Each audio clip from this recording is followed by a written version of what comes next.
ఆడబిడ్డల గౌరవాన్ని గురించి మాట్లాడుతున్నాడు.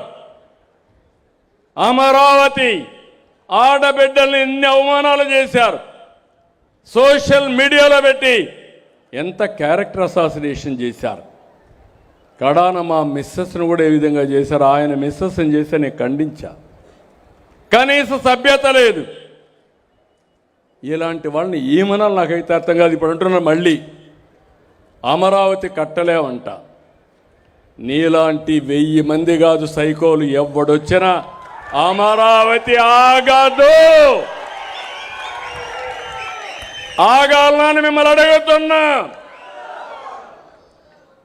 అమరావతి జోలుకొస్తే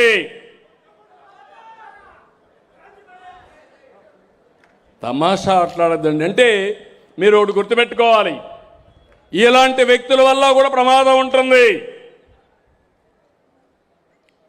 అధికారంలో ఉంటే విధ్వంసం చేశాడు, అపోజిషన్లో ఉంటే బెదిరిస్తున్నాడు. బెదిరించి ఎవరిని రానియకుండా నేను వస్తే మళ్ళా ఎంక్వైరీ చేస్తా, నిన్ను పట్టుకొస్తా. ఏంటి పట్టుకొచ్చేది? ఎక్కడికి పట్టుకొస్తా? కనీసం నేను ఎప్పుడైనా మీరు ఒకసారి చూడండి, నేను ఎప్పుడు కూడా న్యాయబద్ధమైన పాలన ఇస్తాను, ప్రజాస్వామ్యాన్ని కాపాడుతాను. అదే సమయంలో ప్రజల ఆస్తులకు భవిష్యత్తుకు ఇబ్బంది కలిగి వచ్చినప్పుడు నా ప్రాణాన్ని కూడా లెక్క చేయకుండా పోరాడాను. ఆ విషయం మీరు గుర్తుపెట్టుకోవాలి. తీవ్రవాదుల సమస్య 30 ఏళ్లకు మునుపు నేను ఆ రోజు పోరాడాను. ఎందుకు పోరాడాను? నాకేం వాళ్ళతో ఆస్తుల తగరాదా ఉందా? కాదు. మీ సిద్ధాంతం కరెక్ట్ కాదు, ఇది శాస్త్రంగా నిలబడదు, దీనివల్ల ప్రజలకు ఇబ్బంది వస్తుందని ఆ రోజు దాని మీద పోరాడితే వెంకటేశ్వర స్వామికి బట్టలు ఇవ్వడానికి, పట్టు వస్త్రాలు ఇవ్వడానికి పోతా ఉంటే 23 క్లేమోర్ మైన్స్ నా మీద బ్లాస్ట్ చేశారు. సాక్షాత్తు వెంకటేశ్వర స్వామి దిగొచ్చి నాకు ప్రాణభిక్ష పెట్టాడు తప్ప ఇంకోటి కాదని కూడా మీకు తెలియజేస్తున్నా. రాయలసీమలో ముఠాలు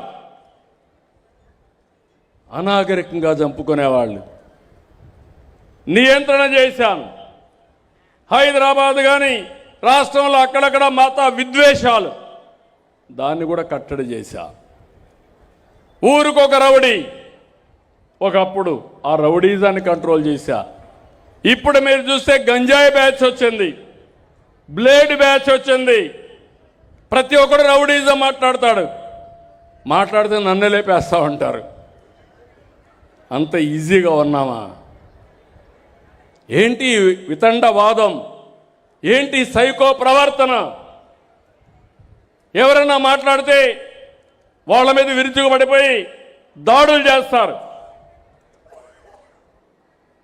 ఏమీ అనకుండా ఒక పేపర్ మీద ఇంత రాద్ధాంతం చేస్తున్నావే. నీ పేపర్ కానీ మీ నాయకులు కానీ ఆడబిడ్డల్ని ఎంత వేధించారు, ఎంత మానసికంగా దెబ్బతీశారు, సమాధానం చెప్పే పరిస్థితి ఈ సైకో పార్టీకి ఉందా అని మిమ్మల్ని అడుగుతున్నా. వీళ్ళు కావాలన్నా మీకు అని అడుగుతున్నా ఇప్పుడు. కానీ మీరేంటంటే మాకెందుకు వచ్చింది, నువ్వు పోరాడు, మేము చూస్తూ ఉంటాం అనే పరిస్థితిలో ఉన్నారు. మీరు ఉన్నారు. నేను అడుగుతున్నా, ఇలాంటి వ్యక్తి ఆ రాజకీయ పార్టీ లేకపోతే ఇంట్లో నుంచి బయట వస్తాడని అడుగుతున్నా. ఇలా నేచుండే వ్యక్తి మీరు ఆలోచించుకోవాలి. ఇవి రాష్ట్రాన్ని సర్వనాశనం చేయాలనుకుంటే కాపాడుకునే బాధ్యత నా ఒక్కడిదా, మనందరిదా అని మిమ్మల్ని అడుగుతున్నా. మనందరిదాన్ని చేతులు పైకెత్తండి. మన పిల్లల భవిష్యత్తు కోసరం ఇప్పటికే నష్టపోయాం. 2014 విభజన, రాజధాని లేని రాష్ట్రం, ఆదాయం లేని రాష్ట్రం, తక్కువ ఆదాయం వచ్చే రాష్ట్రం. 2019లో విధ్వంసం, 2024లో ఇప్పుడిప్పుడు రికవర్ అవ్వడానికి ప్రయత్నం చేస్తున్నాం. కనీసం ఒక 10-20 సంవత్సరాలు ఉంటే ఎక్కడికక్కడ మనం ముందుకు పోయే పరిస్థితి వస్తుంది. అప్పుడప్పుడు తీవ్రవాదుల గురించి మాట్లాడుతున్నాను. వాళ్ళు కూడా ఎక్కడో అడవుల్లో ఉంటారు. ఒకసారి వచ్చి అటాక్ చేసి మళ్ళా వెళ్ళిపోతారు. అంటే భయభ్రాంతులు చేస్తారు. ఈయన అంతే, ఎక్కడో ఉంటాడు, అప్పుడప్పుడు వస్తాడు ఇక్కడికి, వచ్చి ఒక ఇష్టానుసారంగా మాట్లాడి బెదిరించి మళ్ళా పారిపోతూ ఉంటాడు. ఇలాంటి నాయకులు మనకు కావాలని అడుగుతున్నా. సమస్యల పైన చెప్పండి, నేను పోరాడతా. వాస్తవాలు మాట్లాడండి, నేను జవాబిస్తా. కానీ అమరావతిలో అవినీతి జరిగిపోయిందంట. అమరావతికి 2 లక్షల కోట్లు కావాలంట. అమరావతి ల్యాండ్ మానిటైజేషన్ ప్రాజెక్టు హైదరాబాద్లో ఒకప్పుడు ₹1,00,000 20,000 ఎకరా ఉంటే అభివృద్ధి అయిన తర్వాత 175 కోట్ల రూపాయల ఎకరా అయ్యింది. అది సంపద సృష్టించే మార్గం. ఇది మీరు చేసేది విధ్వంసం. ఇప్పుడు అంటున్నాడు విజయవాడ, గుంటూరు, మచిలీపట్నం అదే చేస్తున్నాం CRDA. అంటే అమరావతి పేరు చెప్పడానికే ఇష్టపడిన వ్యక్తి ఈ రాష్ట్రాన్ని పాలించే అర్హత ఉందా తమ్ముళ్ళు అని మిమ్మల్ని అడుగుతున్నా. ఇలాంటివన్నీ కూడా మనం గుర్తుపెట్టుకోవాల్సిన అవసరం ఉంది. నేను ఒకటే మిమ్మల్ని అందరినీ కోరుతున్నా ఈరోజు, ఎందుకంటే నేను చెప్పాలి, గట్టిగా చెప్పాలి. ఏదో పార్టీ ఉందని ఒక 50 మందిని రోడ్డు వేసుకొచ్చి విధ్వంసం క్రియేట్ చేసి, లా అండ్ ఆర్డర్ క్రియేట్ చేసి, ప్రజలకు ఇబ్బందులు కలిగించే పరిస్థితి ఏదైనా మాట్లాడితే దానిపైన నా మీద, పార్టీ మీద, ప్రజాస్వామ్యం గురించి మాట్లాడతారు. కడాన మీరు చూస్తే నేను ఈరోజు అరెస్ట్ చేయాలంటే ఎంతో పడుతుంది. ఇలాంటి వ్యక్తుల్ని చెయ్యను, చట్టం దాని పని చేస్తుంది తప్ప నేను ఎప్పుడు కూడా తప్పు చేయను.